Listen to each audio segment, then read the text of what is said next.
ஐயா, என்னுடைய நூல் வெளியீட்டு விழாவுக்கு அவசியம் நீங்கள் வரணும் அப்படின்னு கூப்பிட்டார் ஒருத்தர். எப்போ வரணும்னு கேட்டேன். அடுத்த வாரம்னார்.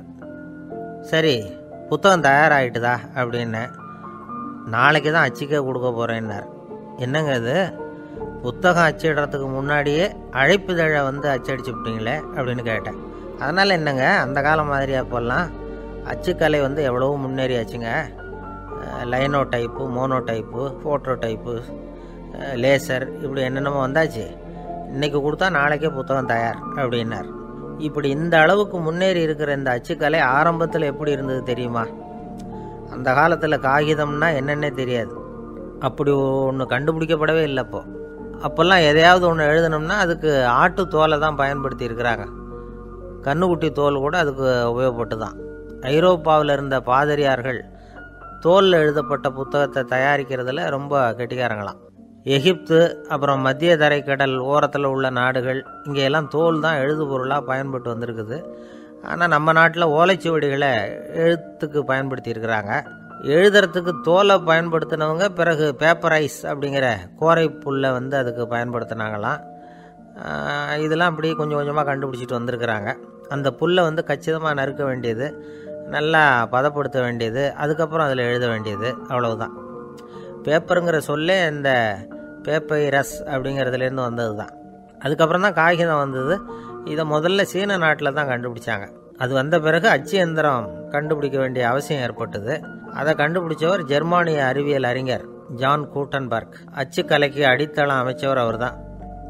ஜெர்மனியில் மெயின்ஸ் அப்படிங்கிற ஊரில் 1399 பிறந்தார். அவரோட மாமன் ஒருத்தர் உலோக வேலையில் வல்லவர்.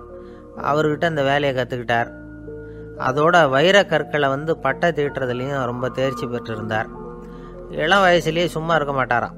எதை செஞ்சாலும் அதை திறமையாக செய்வாராம். அவர் தான் முதல்ல மர அச்சு எழுத்துக்களை உருவாக்கினார். அது மேலே மை தடவி பிரதிகள் எடுத்தார். அதுக்கப்புறம் உலோக எழுத்துக்கள், முதல்ல காரியம், அப்புறம் இரும்பு, அப்புறம் கலப்பு உலோகம், பிறகு அச்சடிக்கிறதுக்கு எந்திரம் ஒன்றையும் உருவாக்கினார். முதல்ல பைபிள் அச்சடித்தார். 1468 அவர் இறந்து போனார். 16ஆம் நூற்றாண்டில் மேலை நாடுகளிலிருந்து மர எழுத்துக்களை கொண்டுகிட்டு தமிழ்நாட்டில் கிறிஸ்தவ நூல்களை அச்சிட்டாங்க. அப்போல்லாம் அச்சகங்கள் போதிய அளவுக்கு இங்கே இல்லை. அதுக்கு என்ன காரணம்னா, இந்தியர்கள் அச்சகங்களை நடத்தக்கூடாது அப்படின்னு சட்டம். 1835 வரைக்கும் அந்த சட்டம் நடைமுறையில் இருந்தது. இந்த நிலைமையில் அங்கேயும் இங்கேயுமா 1-2 அச்சகங்கள் ஆரம்பமாச்சு. 1713 தரங்கம்பாடியில் லூத்தரன் மிஷன் அச்சகம், அதே ஆண்டில் சென்னையில் SPCK அச்சகம்.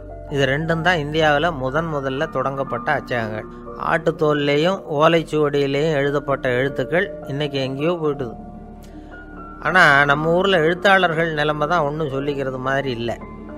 நம்ம ஆள் ஒருத்தர் சொன்னார், சார், நான் சொந்தத்தில் ஒரு அச்சாபீஸ் வச்சுருந்தேன், இப்போவும் வச்சுருக்கிறேன். அதனால் என்னுடைய படைப்புகளை புத்தகமாக வெளியிடுறதுல எனக்கு ஒன்றும் கஷ்டம் இல்லை. வருஷத்துக்கு ஒரு புத்தகம் எழுதி வெளியிட்டுருவேன். 15 வருஷமாக இலக்கிய உலகத்துக்கு இப்படி சேவை செஞ்சுக்கிட்டு வர்றேன். ஆனால் இந்த வருஷம்தான் வாசகர்கள் எனக்கு பாராட்டு விழா நடத்தியிருக்கிறாங்க அப்படின்னார். இந்த வருஷம் அப்படி என்ன விசேஷம் அப்படின்னு கேட்டோம். இந்த வருஷம்தான் நான் எந்த புத்தகம் எழுதி வெளியிடாமல் இருந்தேன், அதுக்காகத்தான் எனக்கு இந்த பாராட்டு விழா அப்படின்னார். ஒரு நண்பர் இருக்கார். எப்போ பார்த்தாலும் கையில் ஒரு புத்தகம் இருக்கும். புத்தகம் இல்லாமல் எங்கேயும் புறப்பட மாட்டார். எதுக்காக இப்படி எடுத்துகிட்டு போகிறீங்க அப்படின்னு கேட்டால், எனக்கு இது ஒரு நல்ல நண்பன் மாதிரி. இந்த காலத்தில் எங்கே போனாலும் காத்திருக்க வேண்டியிருக்கு. அது மாதிரி சமயத்தில் நான் நண்பன் கூட பேசிக்கிட்டு இருப்பேன் அப்படிம்பாரான்.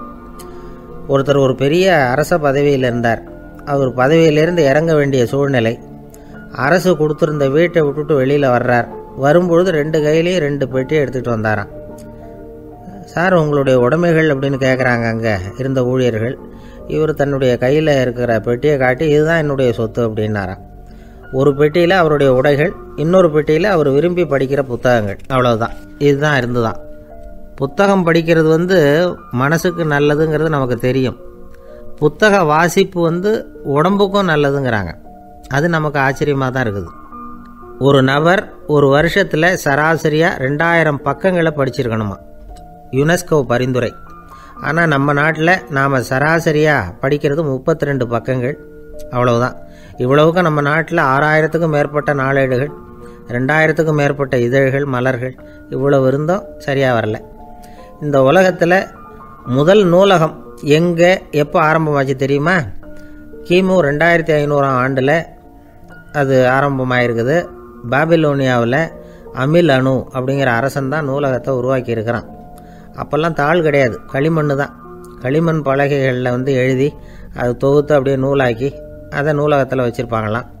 அரசருடைய நூலகத்தில் 1000க்கும் மேற்பட்ட நூல்கள் இருந்ததாக வரலாற்று குறிப்பு இருக்குது. அது மட்டும் இல்லை, அந்த நூலகத்தில் பொருள் வாரியாக, அதாவது சப்ஜெக்ட் வாரியாக புத்தகங்களை வகைப்படுத்தி வச்சுருந்தாங்களாம். அதில் மிச்சம் இருந்த ஒரு 25 களிமண் பலகை புத்தகங்கள் இன்றைக்கும் பிரிட்டிஷ் அருங்காட்சியகத்தில் இருக்குதான். அச்சு தாள் இதெல்லாம் ஏற்பட்டதுக்கப்புறம் அமைக்கப்பட்டது தான் பிரான்சில் இருக்கக்கூடிய பாரிஸ் நூலகம். 1480 பிரெஞ்சு மன்னர் 11ஆம் லூயி இந்த நூலகத்தை அமைச்சாராம். ஆனால் அப்போல்லாம் அரசர்கள் மட்டும்தான் நூலகத்தை பயன்படுத்த முடியுமா. அதுக்கப்புறம் 17ஆம் நூற்றாண்டில் இந்த முறை மாறி பொதுமக்கள் அங்கே போகலாம், படிக்கலாம் அப்படிங்கிற நிலைமை வந்துதான். போட்லியன் நூலகம் அப்படின்னு அதுக்கு பேர், பாரிஸ் நகரத்தில் இருக்குது. அங்கே தான் நூல்களின் பட்டியல் தயாரிப்பு பணி ஆரம்பமாச்சு. கல்வி வளர்ச்சியையும் நூலகத்தையும் இணைச்சவர் நெப்போலியன் போனபார்ட். முன்பணம் செலுத்தி புத்தகத்தை படிக்கிற முறையையும் அவர் தான் கொண்டுட்டு வந்தாராம். மக்கள்கிட்ட வசூலிக்கிற வரியின் ஒரு பகுதியை நூலகத்துக்கு பயன்படுத்தினவரும் அவர் தானா. நெப்போலியன் நூலகத்தில் உலகத்தில் உள்ள எல்லா மொழி நூல்களும் இருக்குதான். அங்கே ஒரு தமிழ் நூலும் இருந்திருக்குது. அது என்னென்னா கம்பராமாயணம்.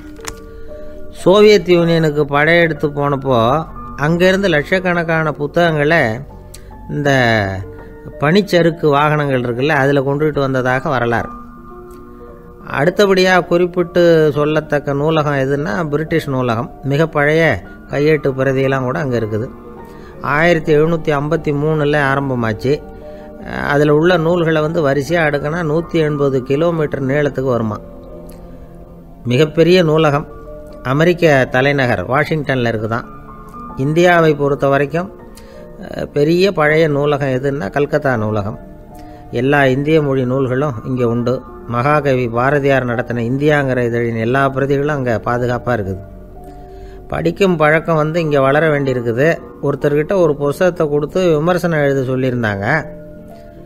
கொஞ்ச நாள் கழித்து அவரை போய் பார்த்து, என்னங்க புத்தகத்தை படித்து பார்த்தீங்களா அப்படின்னு கேட்டாங்களாம். இதுக்கு அவர் சொல்லியிருக்கிறார், இன்னும் நான் படித்து பார்க்கலிங்க, இப்போ தானே விமர்சனமே எழுதி முடிச்சிருக்கிறேன், இனிமேல் தான் படிக்கணும் அப்படின்னாராம்.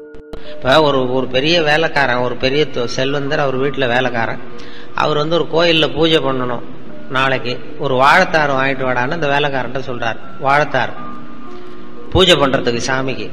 இவன் அந்த ஏழை வேலைக்காரன் போய் கடையில் ஒரு வாழைத்தார் வாங்கிட்டு வந்திருக்கான். வரும்பொழுது அவன் வீட்டு வழியாக வந்திருக்கான், குடிசை வழியா.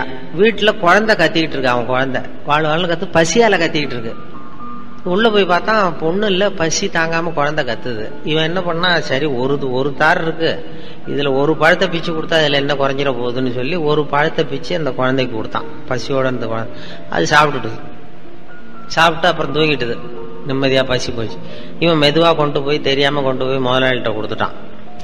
மறுநாள் பூஜையில் கொண்டு போய் வைக்கிறதுக்கு பார்க்குறாங்க, அவ்வளவு பழமும் அழுகிருக்கு, தாறு பூரா.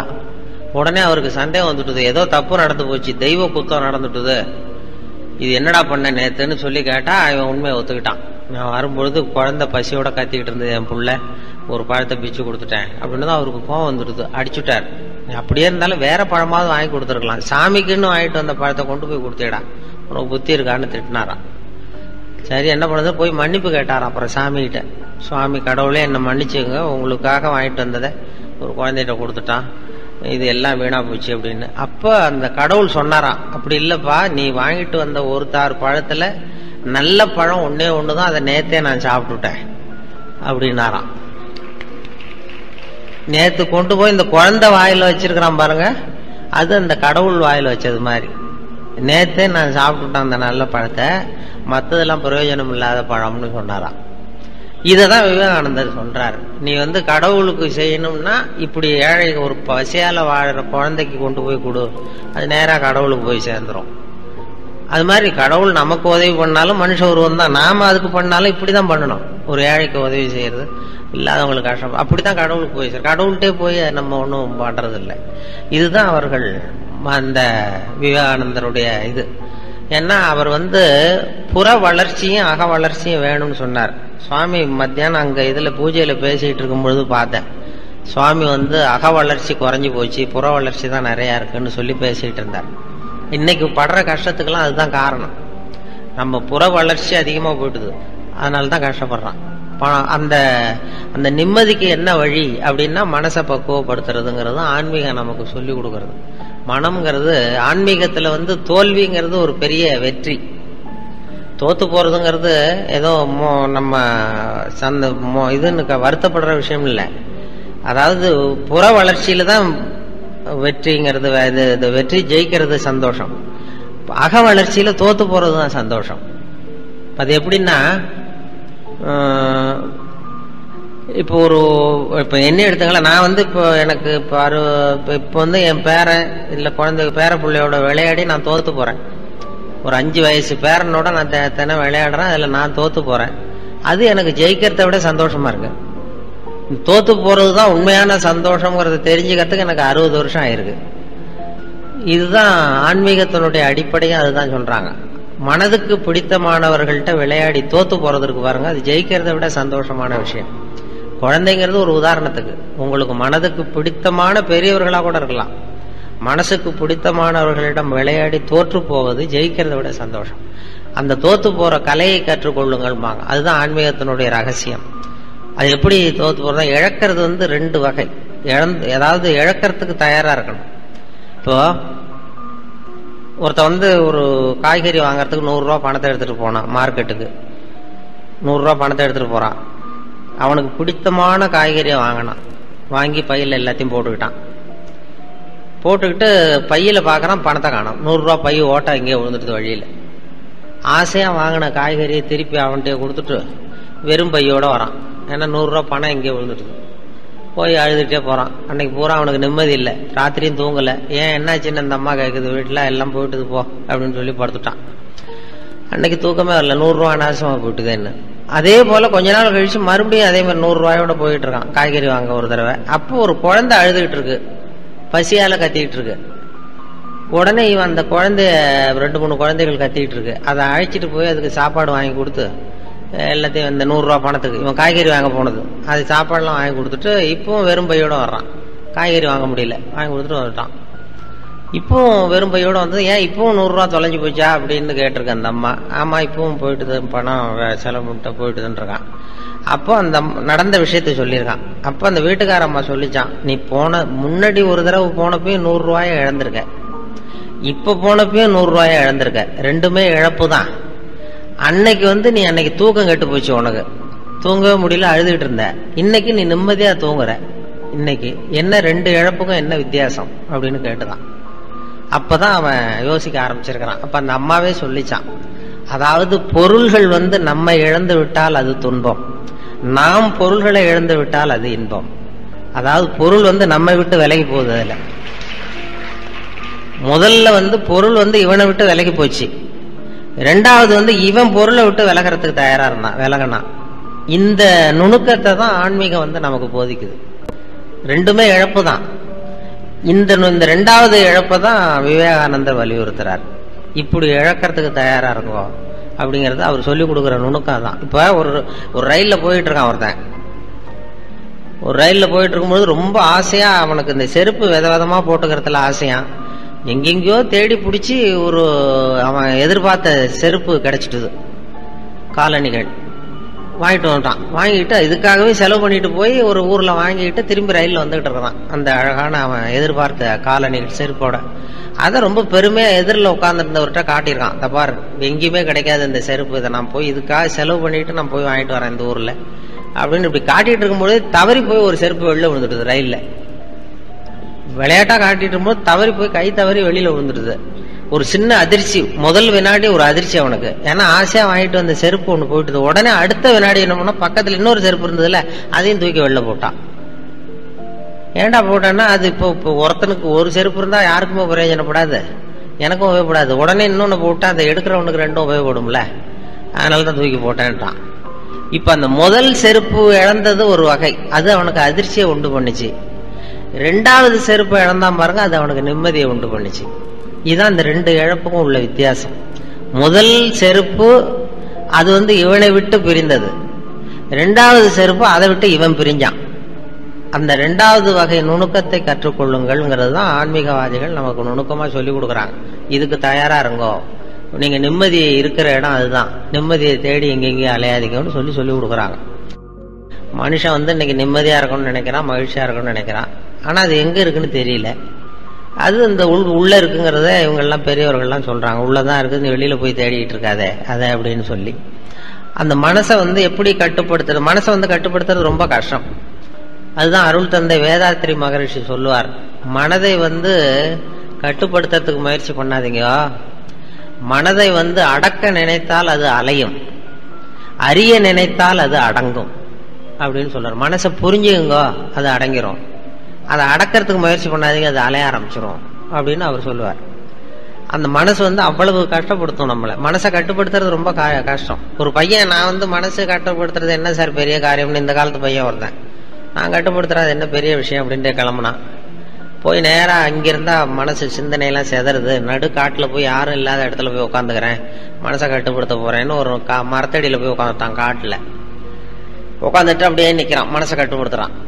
பார்த்தா ஒரு ஒரு ஒரு ஒத்தையடி பாதை, அதுல ஒரு டான்ஸ் ஆடுற பொண்ணு போயிட்டு இருக்கு. அங்க ஒரு டான்ஸ் ஸ்கூல் நடக்குது எங்கேயோ. அந்த வழியா 8 மணிக்கு காலையில அது போகுது அந்த ட்ரெஸ்ஸோட. அது டான்ஸ் ஸ்கூல் போல இருக்கு. இது என்னடா இங்க காட்டுக்கு இங்கே நமக்கு தொந்தரவா இருக்க அப்படின்னு சொல்லி பார்த்து என்ன பண்ணா, ஒரு துணியை எடுத்து கண்ணை கட்டிவிட்டான். இனிமே கட்டிட்டு, கண்ணு தானே தொந்தரவா இருக்கு, இனிமே மனசை கட்டுப்படுத்துறேன் பார் அப்படின்னு உட்காந்தான். மறுநாள் காலையில 8 மணிக்கு அது காலில் இருக்கிற சலங்கை சத்தம் கேட்டிருக்கு, ஜல் ஜல்லுன்னு அந்த வழியா போறது. இது ஏதரா இதுவும் தொந்தரவா இருக்கு அப்படின்னு சொல்லிவிட்டு இன்னொரு துணியை எடுத்தான், காதையும் கட்டிவிட்டான்.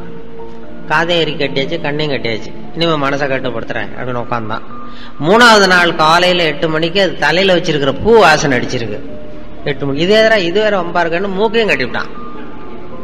மனசை கட்டுப்படுத்துறேன்னு கண்ணை கட்டினா, காதை கட்டினா, மூக்கையும் கட்டிவிட்டான். இனிமே ஒன்றும் தொந்தரவு இல்லை அப்படின்னு அப்படியே உட்காந்துருக்கான் மல்ல கட்டிட்டு.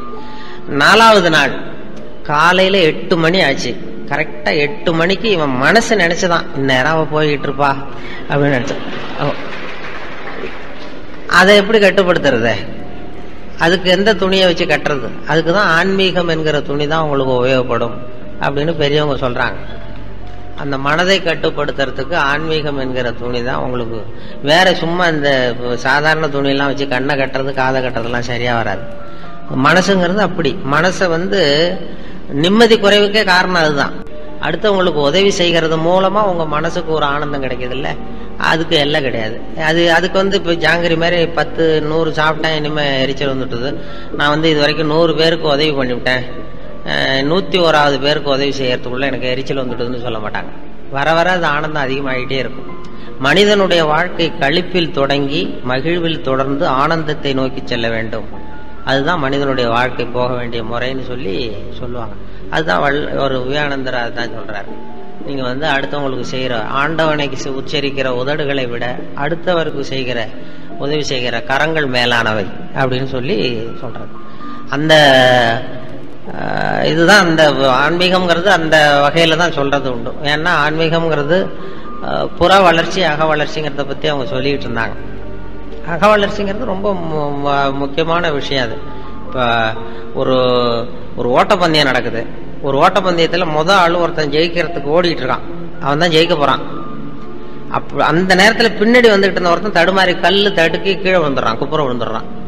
உடனே அந்த முன்னாடி ஓடனவன் ஓட்டத்தை நிறுத்தி விட்டு விழுந்தவனை தூக்கி கொண்டு போய் ஓரத்துல நிறுத்தி அவனுக்கு வைத்தியம் பண்ண ஆரம்பிச்சுட்டான். 3வதா வந்தவன் போய் ஜெயிச்சுட்டான். 3வது ஓடி வந்தவன் போய் ஜெயிட்டான். பந்தய பரிசு யாரு கொடுப்பாங்க? யாரு முதல்ல கோட்டை தொட்டாங்களோ அவங்களுக்கு தானே. முதல்ல ஓடினவன் 2வது ஆளை தூக்கிட்டு ஒதுங்கி வந்துட்டான். அந்த தலைவர் பரிசு கொடுத்தாராம். அந்த ஓட்டத்துல முதல் பந்தயம் வந்தவனுக்கு முதல் பரிசு.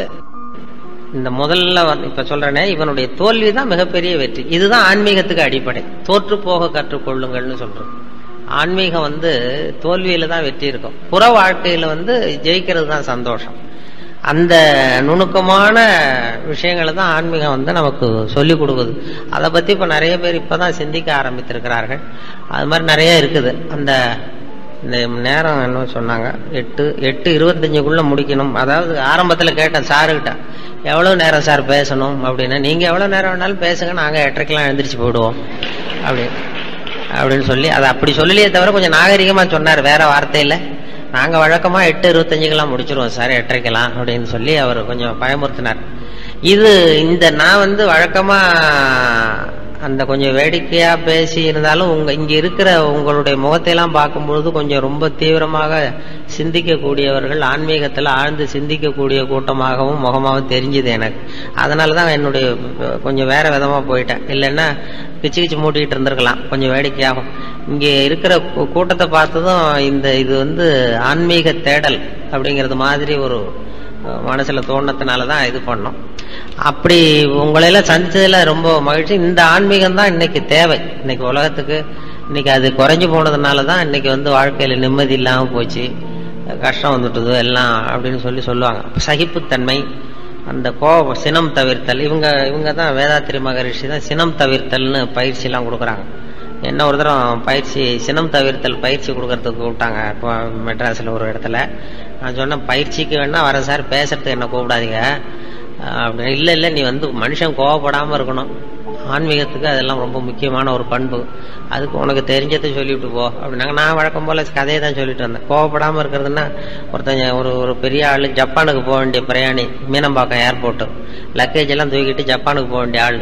இந்த லக்கேஜை வாங்கி பிளேன்ல ஏத்துற ஒரு தொழிலாளி, அவன்கிட்ட போய் சண்டைக்கு போறான். அந்த ஆள் அடிக்க போறான், திட்டுறான். பதிலுக்கு அவன் கோபமே படலை. அந்த தொழிலாளி சிரிச்சுக்கிட்டே சரி சார் சரி சாருங்கிறான். என்ன கோவம்னு தெரியல. இதை ஒரு பேராசிரியர் பார்த்துட்டு இருக்காரு, சினம் தவிர்த்தல் பேராசிரியர். இது என்ன இந்த பெரிய விஷயம் இவ்வளவு அடிக்க போறான், அந்த பதிலுக்கு அவன் கோவமே படல. சினம் தவிர்த்தலுக்கு அவன் வந்து நமக்கு பயிற்சி கொடுக்கலாம் போல இருக்குன்னு ஒரு நினைச்சிட்டாரு. ரொம்ப நேரம் அவர் அடிக்க போனார், திட்டினாரு. சரி சார் சரி சார் சிரிச்சுக்கிட்டே இருந்தான். அப்புறம் எல்லாத்தையும் லக்கேஜ் எல்லாம் வாங்கிட்டு போனா முடிஞ்சது. அப்புறம் பிளேன் வந்து ஏறி போயிட்டாரு பெரிய மனுஷன். அதுக்கப்புறம் இவர் ஓடி போய் அந்த தொழிலாளியை கூப்பிட்டு வந்தார் பேராசிரியர். ஏப்பா காலையில இருந்து அந்த பெரிய மனுஷன் பார்த்துக்கிட்டு இருந்தா உன்னை அடிக்க வந்தான், திட்டினான், முகத்துல ஒரு ரியாக்ஷனே கிடையாது, கோவமே படாம இருக்கிறது, அது எப்படி உன்னால முடிஞ்சது அப்படின்னதுக்கு, இல்ல சார் உனக்கு கோவமே வரலையான்னு கேட்டிருக்காரு இவரு. இல்ல சார் மனுஷன்னு பிறந்தா கோவம் வராம இருக்காது சார், அவங்களுக்கு அவங்கவுங்க வழியில அதை டீல் பண்ணுவாங்க.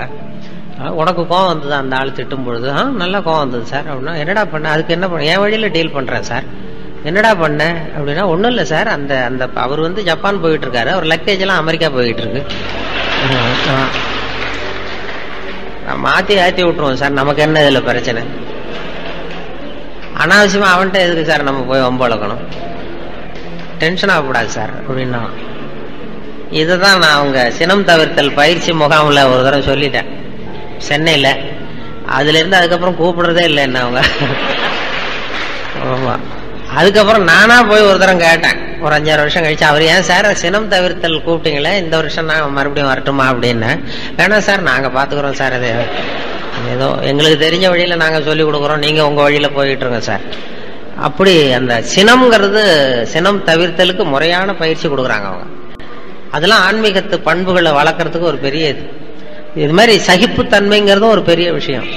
Tolerance, international year of tolerance கொண்டாடினாங்க 1995 வருஷத்தை, சர்வதேச சகிப்புத்தன்மை ஆண்டு. அப்ப ரேடியோவில் ஒரு கதை சொன்னோம் அந்த சகிப்புத்தன்மையை பத்தி. அது என்னன்னா, அந்த டாக்டர் கதை. அந்த டாக்டர் ஒருத்தர் ரூம்ல உட்காந்துருக்காரு. ஒரு டாக்டர் ரொம்ப பிஸி டாக்டர், வெளியில வரிசையா பெஞ்சு போட்டிருக்கு, 40 பேர் உட்காந்துருக்கிறான் டாக்டரை பாக்குறதுக்கு கியூல. 40 பேரும் சட்டையை கட்டி சுருட்டி வச்சிருக்கான். 40 பேர் வாயிலே 40 தெர்மாமீட்டர் இருக்கு. எல்லாம் ஒரே வியாதிக்கா வந்திருப்பான், தெர்மாமீட்டரோட உட்காந்துருக்கான் 40 பேர். அதே தெருவில் ஒருத்தன் காலண்டர் மாட்டுறதுக்கு ஆணி அடிச்சிருக்கான், விரல் நசுக்கி போச்சு. சரி நம்ம தெரு தானே சிஸ்டர், இதுல ஏதாவது வச்சு விடுங்கன்னா, நீ 41வது ஆளா உட்காரு அப்படின்னு இருக்கு அந்த நர்ஸு. சரின்னு உட்காந்துருக்கான், சட்டையை கயிட்டு இருக்கு. இல்லடா இங்க விரல் தான் சிஸ்டர், இங்க பாரு எல்லாரையும் பாரு, எல்லாம் சட்டையை கயிட்டு வச்சிருக்கான். சரி நமக்கு என்னன்னு சட்டையை கயிட்டி சுருட்டி பந்து மாதிரி வச்சான். வாயை தோற அப்படின்னு திறந்தான், ஒரு தெர்மாமீட்டர் வச்சுட்டு ஓடி போச்சு. இவன் வாயில தெர்மாமீட்டர் வச்சுக்கிட்டு யோசிக்கிறான், இது எதுக்கு தெர்மாமீட்டர் வச்சாங்க, விரல் தானே நசுக்கி இருக்கிறோம், எதுக்குன்னு போனா வாயை திறக்க முடியல. சரி பக்கத்துல இருக்கிறவனை கேட்கலாம்னா அவனும் ஏதோ பேசுறதுக்கு தயாரா இருக்கான். 40 பேரும் ஏதோ 40 பேசுறதுக்கு ரெடியா இருக்கான். கண்ணு செவந்து இருக்கு, பலூன் மாதிரி உப்பி இருக்கு எல்லாம். தெர்மாமீட்டர் வச்சுட்டு அவன் பாட்டு சகிச்சுட்டு உட்காந்துருக்கான். அவனும் ஏதோ பேசுறதுக்கு ரெடியா இருக்கான்.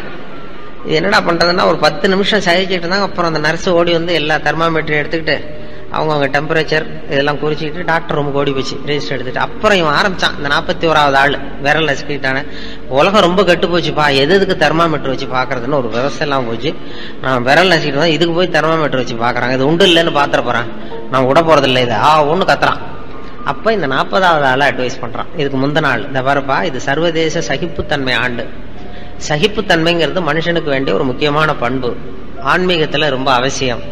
சகிப்புத்தன்மையை நாம இது மாதிரி இடத்துலதான் வளர்த்துக்கணும். இதுக்கு நீ அவசரப்பட்டு இப்படி அசட்டுத்தனமா துள்ளாத, கொஞ்ச நேரம் மரியாதையா வாழை சுட்டிட்டு உட்கார் அப்படின்றான் அவன். அப்படி சொன்னதும் இவனுக்கு இன்னும் கோவம் வந்துட்டுது. இவ்வளவு புத்தி சொல்றடா எனக்கு, நீ எதுக்குடா வந்த அப்படின்னு கேட்டுறான். நான் தபால் கொடுக்க வந்தவையா,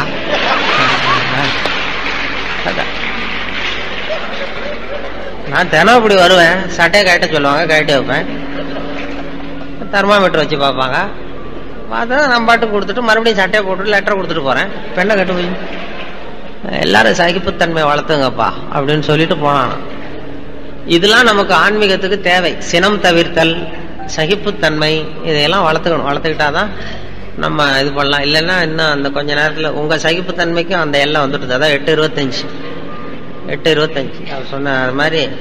அதனால அது மாதிரி இல்லைன்னா அந்த வழக்கமா ஒரு கதை சொல்லுவாங்க. ஒரு பேசிக்கிட்டே இருக்கும் பொழுது ஒருத்தர் முதல் வரிசையில இருந்தவர் என்னமோ மெதுவா ஒரு ஜிப்பேக்கை திறந்து எடுத்தா ரிவால்வரான்.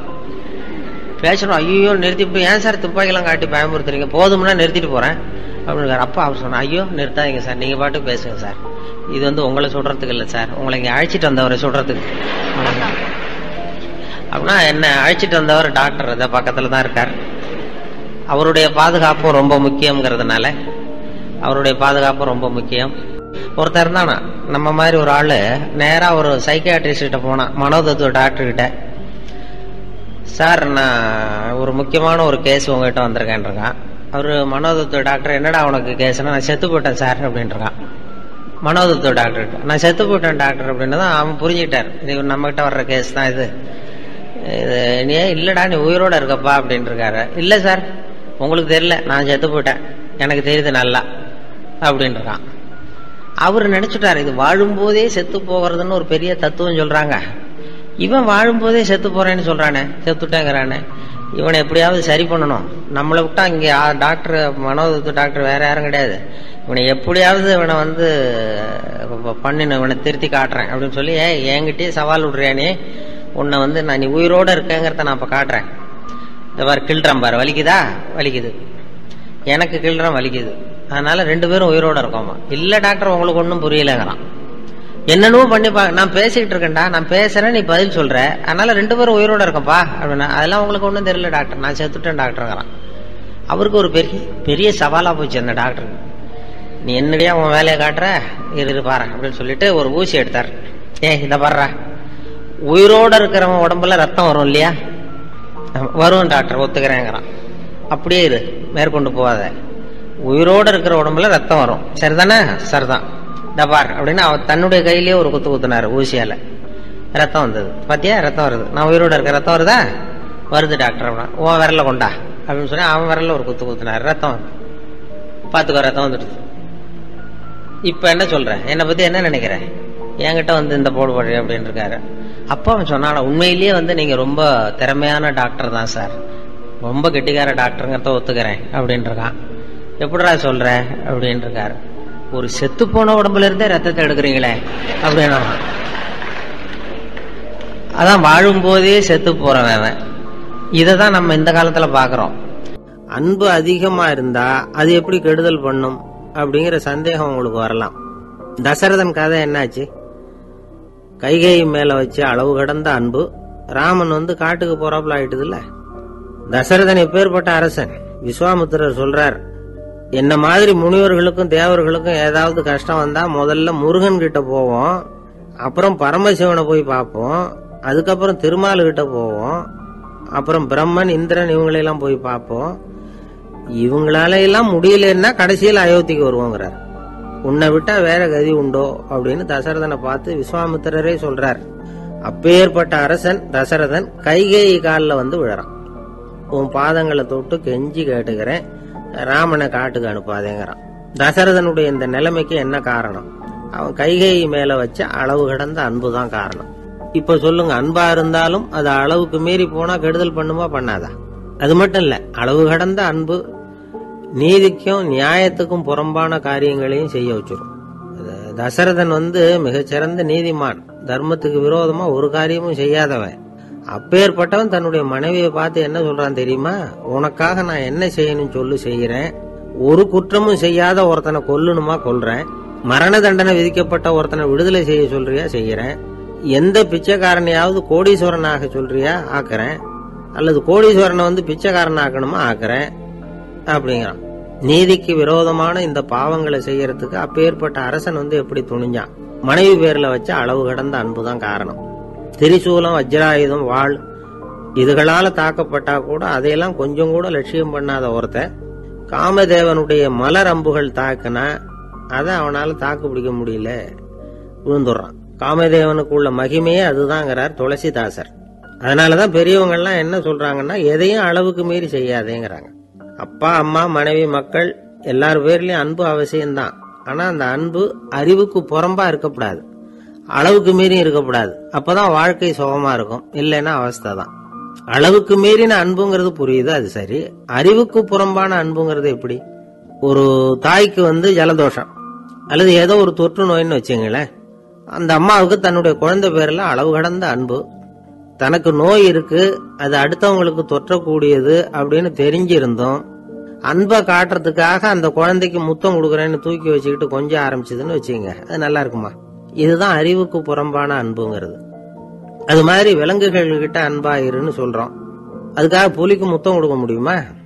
அப்படி கொடுத்தா அது அறிவுக்கு புறம்பான அன்பு. அதனால அன்பு கூட அறிவுபூர்வமா இருக்கணும் அப்படிங்கறத இன்னைக்கு தகவல் மூலமா நாம புரிஞ்சுக்கணும். இந்த காலத்து காதலன் தன்னுடைய காதலிகிட்ட சொன்னானா, இத பாரு, உன் பேர்ல எனக்கு அளவு கடந்த அன்பு, உனக்காக என்ன செய்யணும் சொல்லு செய்யறேன். நெருப்புல நடக்கணுமா நடக்கிறேன், நீர்ல குதிக்கணுமா குதிக்கிறேன், உயிரையே கொடுக்கணுமா கொடுக்கறேன் அப்படின்னா. சரி, வர்ற ஞாயிற்றுக்கிழமை சாயந்தரம் 6 மணிக்கு இதே இடத்துக்கு வாங்க அப்படின்னு அந்த பொண்ணு. இவன் கொஞ்சம் யோசனை பண்ணி பார்த்துட்டு, அன்னைக்கு மழை பெய்யாம இருந்தா வந்துடுறேன் அப்படின்னானா. இப்ப மேல எனக்கு அளவு கடந்த அன்பு அப்படின்னு யாராவது சொன்னா அதை அலட்சியமா நினைச்சிடக்கூடாது. அது கொஞ்சம் சீரியஸான விஷயம். அளவுக்கு மிஞ்சினா எதுவுமே இடைஞ்சல் தானே. அன்பும் அப்படிதான். ஒரு பெரிய அரசன் இந்த உலகம் பூராவையும் ஆண்டுகிட்டு இருந்தான். ரொம்ப காலம் அப்படி அரசாட்சி பண்ணிட்டு இருந்தான். திடீர்னு அவனுக்கும் சில எதிரிகள் முளைச்சாங்க. அவங்க எல்லாம் ஒண்ணு சேர்ந்து இவனை தோற்கடிச்சுட்டாங்க. தோத்து போனது இவனுக்கு பயம் வந்துட்டுது, எங்க எதிரிகள் நம்ம கொண்டுடுவாங்களோ அப்படின்னு. வெளியில வந்தா தனக்கு ஆபத்துன்னு பயந்துகிட்டு யாருக்கும் தெரியாம ஒரு குகைக்குள்ள போய் பதுங்கி கிடக்குறான். நிலைமைய பாருங்க. முதல் நாள் அரண்மனையில அதிகாரம் பண்ணிக்கிட்டு இருந்தவன் மறுநாள் குகையில பயந்து போய் பதுங்கி கிடக்குறான். ராத்திரி நேரம் வந்தது, பசி வயத்த கிள்ளுது, பிச்சை எடுத்து சாப்பிட வேண்டிய நிலைமை. பிச்சை எடுக்கிறதுக்கு பாத்திரம் வேணுமே, என்ன பண்றது அப்படின்னு அங்கேயும் இங்கேயும் பாக்குறான். ஒரு மூலையில யாரோ விட்டுட்டு போன ஒரு ஓடு கிடக்குது, அதை எடுத்துக்கிட்டு புறப்பட்டான். இருட்டுல வழி புரியல, ஏதோ ஒரு யூகத்துல காலை மெதுவா எடுத்து வச்சு நடந்து போயிட்டு இருக்கிறான். வழியில ஒரு கருப்பு நாய் படுத்து கிடந்தது. இருட்டுல அவன் இது கண்ணுக்கு சரியா தெரியல, அவனுக்கு தவறி போய் காலை வச்சுட்டான். அது மேல நாய் சும்மா இருக்குமா, வள்ளுன்னு விழுந்து கடிச்சு விட்டுது. காலை பாக்குறான், காலத்தையும் நினைச்சு பாக்குறான். அரண்மனையில வீரக்கழல் அணிந்த காலை உடைய மன்னா அப்படின்னு புகழ்வாங்களே புலவர்கள்லாம். ஆனா அது இன்னைக்கு நாய் கடிச்ச காலம் ஆயிட்டுதே அப்படின்னு நினைக்கிறான். அது மட்டும் இல்ல, முன்னாடி எல்லாம் பொற்கிண்ணங்கள்ல தான் அவன் சாப்பிடுவான். ஆனா இப்போ உடைஞ்சு போன ஓட்டு, அது ஓட்டை கையில வச்சுக்கிட்டு நிக்கிறான். அதுல ஏதாவது யாராவது சாப்பாடு போடுவாங்களான்னு. முன்னாடி எல்லாம் நிறைய பேர் அரண்மனைக்கு வருவாங்க, அரசருக்கு காணிக்கைன்னு சொல்லி இவன் காலடியில கொண்டாந்து கொட்டுவாங்க. அப்போலாம் இவன் அந்த ஜனங்களுடைய முகத்தை திரும்பி கூட பாக்குறது இல்ல, ரொம்ப கர்வமா உட்கார்ந்துருப்பான்.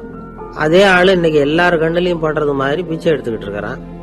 அப்போலாம் காணிக்கைகளை தன்னுடைய கையால வாங்குறது தனக்கு கௌரவ குறைச்சல்னு நினைச்சு தன்னுடைய வேலைக்காரங்களை விட்டுதான் அதை வாங்க சொல்லுவான். இப்ப பாத்தீங்கன்னா அவனே தன் கையாலேயே பிச்சை வாங்குறான். நினைச்சு பாருங்க, அந்த மனுஷன் முத நாள் அரசன், மறுநாள் பிச்சைக்காரன். எவ்வளவு வித்தியாசம். செல்வம் தான் இப்படி ஒரு வித்தியாசம் ஏற்படுறதுக்கு காரணம்.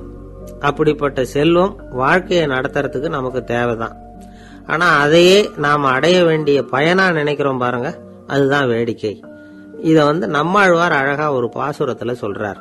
ஒரு நாயகமாய் ஓட உலகுடன் ஆண்டவர், கருணாய் கவர்ந்த காலர், சிதைகிய பானையர், பெருநாடு காண இம்மையிலே பிச்சைதாம் கொள்வர், திருநாரணன் தாழ் காலம் பெற சிந்தித்து உய்மினோ அப்படிங்கிறார் நம்மாழ்வார். இந்த காலத்திலும் ஒரு ஊர்வலம், ஒரு பெரிய மனுஷருக்கு பிறந்த நாள் விழா. அவர் குதிரை மேல ஏறி முன்னாடி போயிட்டு இருக்கிறார். அவருக்கு பின்னாடி ஒரு 100 பேர் தொண்டர்கள் அவங்க பாட்டுக்கு போறாங்க. எல்லாம் பணம் கொடுத்து ஏற்பாடு பண்ணவங்க, எல்லாம் பணம் வாங்கிட்டு பின்னாடி போயிட்டு இருக்கிறாங்க. கொஞ்ச தூரம் நடந்ததும் கால் வலிக்க ஆரம்பிச்சுட்டுது. ஒவ்வொருத்தரும் அப்படியே ஒதுங்க ஆரம்பிச்சுட்டாங்க. அதான் முன்னாடியே பணம் கிடைச்சிட்டுதே, இனிமே ஒதுங்கினா என்னன்னு ஒதுங்கிட்டாங்க. ஒரு கட்டத்தில் குதிரையில போறவர் தற்செயலா திரும்பி பாக்குறாரு, பின்னாடி யாருமே இல்லை, எல்லாரும் ஓடி போயிட்டாங்க. ஒரே ஒரு ஆள் மட்டும் ரொம்ப விசுவாசமா பின்னாடி நடந்து வந்துகிட்டு இருந்தான். ஏன்பா நீ மட்டும் வந்துகிட்டு இருக்கிறியே, நீ வீட்டுக்கு போகலையான்னு கேட்டிருக்காரு அவரு. நீங்க அந்த குதிரையையும் அதுக்குள்ள வாடகை பணத்தையும் கொடுத்துட்டீங்கன்னா நானும் போயிடுவேன் அப்படின்னு நானா இந்த ஆள். தானத்துல சிறந்தது எது அப்படின்னு ஒரு கேள்வியை கேட்டு, தானத்துல சிறந்தது நிதானம் அப்படின்னு அதுக்கு ஒரு பதிலும் சொல்றவங்க உண்டு. நிதானம் ரொம்ப அவசியம், அதுவும் இன்றைய உலகத்துக்கு ரொம்ப அவசியம். இன்னைக்கு உலகம் ரொம்ப பரபரப்பாக போய்கிட்டு இருக்குது. பொறுமையாக இருக்கணும்னு நினைக்கிறவங்களால கூட அப்படி இருக்க முடியறதில்ல. பொறுமையை சோதிக்கிறது மாதிரி பல சம்பவங்கள், அதையெல்லாம் சந்திச்சே தீர வேண்டியிருக்குது. எங்கே போனாலும் க்யூவில் நிற்க வேண்டியிருக்குது, எங்கே போனாலும் காத்துக்கிட்டு இருக்க வேண்டியிருக்கு. ஆஃபீஸ்லேயோ வீட்லேயோ கூட நீங்கள் நிதானமாக பொறுமையாக நடந்துக்க தெரியலன்னா உங்களுக்கு சிடுமூஞ்சி, முசுடு இப்படிலாம் பேர் வச்சுருவாங்க. அது உங்களுக்கு தேவையா? சரி, வாழ்க்கையில் பொறுமைசாலின்னு பேர் வாங்கிறதுக்கு என்ன வழி? முதல் பாயிண்ட், நீங்கள் நினைக்கிறது, எதிர்பார்க்கறது, செய்யறது எல்லாமே 100% கரெக்டாக நடக்கணும்னு ஆசைப்படக்கூடாது. எதுவாக இருந்தாலும் அதில் ஓரளவுக்கு தவறு நடக்கலாம் அப்படிங்கிறத எதிர்பார்த்தே இருக்கணும். ஓரளவுக்கு அதை அனுமதிக்கணும். ஒரு நண்பரை 6 மணிக்கு ஒரு இடத்துக்கு வர சொல்லியிருக்கிறீங்க, 6 மணிக்கு அவர் வரலை, உடனே பொறுமை இழந்து நடந்துக்கக்கூடாது. ஒரு 10 நிமிஷம் டிலே ஆகலாம். ஒரு வர்ற வழியில் பஸ்ஸு கூட ஏதாவது டிராஃபிக்கில் மாட்டியிருக்கலாம்.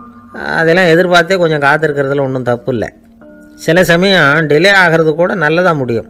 ஒரு பஸ்ஸை தவற விட்டுட்டு ஐயோ கொஞ்சம் ஒரு 2 நிமிஷம் முன்னாடி வந்திருந்தா பிடிச்சிருக்கலாமே அப்படின்னு தவிச்சிக்கிட்டு இருப்பாங்க சில பேர். அடுத்தபடியாக வர்ற பஸ்ஸு நேரடியாக நீங்கள் போக வேண்டிய இடத்துக்கே கொண்டு போய் விடுற பஸ்ஸாக கூட இருக்கலாம். அது உங்களுக்கு முன்னாடி தெரியாதுல்ல. சில நெருக்கடியான சூழ்நிலைகளை தமாஷா எடுத்துக்கிறதுக்கு பழகிக்கணும். சில இடங்களுக்கு போகிறப்ப காத்திருக்கிறதுக்கு நம்ம மனசை தயார்படுத்திக்கிட்டே போகணும். ஒரு ரயிலுக்கோ பஸ்ஸுக்கோ அல்லது விமானத்துக்கோ கப்பல் பிரயாணத்துக்கோ போகிறப்போ அங்கே போய் நீங்கள் மணிக்கணக்கில் கூட காத்துக்கிட்டு தான் இருக்கணும். புறப்படுற நேரம் கூட மாறலாம். நீங்கள் போய் சேர்ந்ததும் அது உடனே புறப்படணும்னு கட்டாயமாக என்ன? அது மாதிரி சமயத்தில் படிக்கிறதுக்குன்னு சில சுவாரஸ்யமான புத்தகங்களையும் கையில் எடுத்துக்கலாம். உங்களை சுற்றி எவ்வளவோ சுவாரஸ்யமான சம்பவங்கள் நடந்துக்கிட்டு இருக்குதுல்ல, அதையெல்லாம் வேடிக்கை பாருங்கள். எதுக்காக காத்துக்கிட்டு இருக்கிறோமோ அந்த காரியத்தில் உண்மையாகவே நமக்கு ஒரு அக்கறை இருந்தால் நமக்கு போர் அடிக்காது. சில கோயில்களில் பார்த்துருப்பீங்க, தரிசனத்துக்காக பக்தர்கள் நாள் கணக்கில் காத்துக்கிட்டு இருப்பாங்க. அவங்களெலாம் அழுத்துக்கிறது இல்லை. ஆண்டவனை தரிசிக்கணுங்கிற உண்மையான அக்கறை இருக்கிறதுனால அவங்களுக்கு போர் அடிக்கிறது இல்லை. ஆனால் சில சினிமா தியேட்டரில் கூட பார்க்கலாமே, சினிமா கியூ கூட அப்படி தான். சாயந்தரம் 6 மணி ஆட்டத்துக்கு காலம்பரம் 6 மணிக்கே போய் கூட காத்துக்கிட்டு இருப்பாங்க. அவங்களுக்கெல்லாம் போர் அடிக்காது, படம் பார்க்குற ஆர்வம். இன்னொரு முக்கியமான விஷயத்தை நாம் பழக்கப்படுத்திக்கணும். லிவ் ஃபார் தி மூமெண்ட் அப்படிங்கிறாங்க நிபுணர்கள். ரொம்ப பேர் எப்படின்னா அடுத்தபடியாக நடக்க போகிற விஷயத்திலேயே கவனமாக இருப்பாங்க. அந்த நினைப்புலேயே இந்த நிமிஷத்தை பொறுமை இல்லாமல் கழிப்பாங்க. ஒருத்தர் இருக்கார், அவர் எப்படின்னா ஆஃபீஸ் முடியறதுக்குள்ளேயே சார் 5 மணிக்கெல்லாம் ரெடியாக இருங்க, நாம் அந்த ஹோட்டலில் போய் டிஃபன் சாப்பிட்ணும் அப்படின்னு 4 மணிலேருந்து சொல்லிகிட்டு இருப்பார். 4:55 பரபரப்பாக ஓடி வருவார். 2 பேரும் புறப்படுவோம், ஹோட்டலுக்கு போவோம், சாப்பிட்டுக்கிட்டு இருப்போம். அப்படி சாப்பிட்டுட்டு இருக்கிறப்ப சார் சாப்பிட்டு முடித்ததும் நேராக ஒரு ஜவுளி கடைக்கு போகிறோம் அப்படிம்பார். பரபரக்க சாப்பிட்டு முடிப்பார், புறப்படுவார். ஜவுளி கடையில் அவசரமாக சீக்கிரம் பில் போடுங்க சார், சினிமாவுக்கு நேரம் ஆகிடும்பார். சினிமா தியேட்டரில் உட்காந்து அடுத்தபடியாக எங்கே டின்னர் சாப்பிட்றதுன்னு யோசனை பண்ணிகிட்டு இருப்பார். ராத்திரி படுக்கையில் விழுந்ததுக்கு அப்புறமும் நாளைக்கு காலையில் எழுந்திரிச்சதும் அதை பண்ணணும் இதை பண்ணணும்னு திட்டம் போட்டுக்கிட்டே இருப்பார். அதாவது எப்போவும் அடுத்த நிமிஷம், அடுத்த நாள், அடுத்த வாரம், அடுத்த வருஷம், இதுதான் அவங்க சிந்தனை. இந்த நிமிஷம் என்ஜாய்மெண்ட்டை அவங்க இழந்துடுறாங்களாம். அதனால தான் வாழ்நாள் பூரா பொறுமையின்மை அவஸ்தை அல்லல். அதனால் நாம் எல்லோரும் வாழ்க்கையில் நிதானமாக இருக்கிறதுக்கு கற்றுக்கணுமா. அதுக்காக இந்த நிதானத்துக்கு வேறு விதமான அர்த்தம் பண்ணிக்கக்கூடாது. ஒருத்தர் அப்படித்தான் ஒரு தடவை அவருடைய குதிரை காணாமல் போயிட்டு தான். அதுக்காக அவர் கவலைப்படலை, நிம்மதியாக இருந்தார், சந்தோஷமாக இருந்தார். என்ன சார் இது, உங்கள் குதிரை திருட்டு போயிட்டுதுங்கிறீங்க, நீங்கள் கவலைப்படாமல் இருக்கிறீங்களே அப்படின்னு கேட்டாங்களாம். அதுக்கு அவர் சொல்லியிருக்கார், நல்ல வேலை சார், கட்டியிருந்த குதிரை காணாமல் போயிருக்குது. நான் அது மேலே உட்காந்துருக்கிற சமயம் அது காணாமல் போயிருந்ததுன்னா, திருட்டு போயிருந்ததுன்னா நானும் சேர்ந்தில் காணாமல் போயிருப்பேன் அப்படின்னாராம். எவ்வளவு நிதானமான ஆள் பாருங்கள்.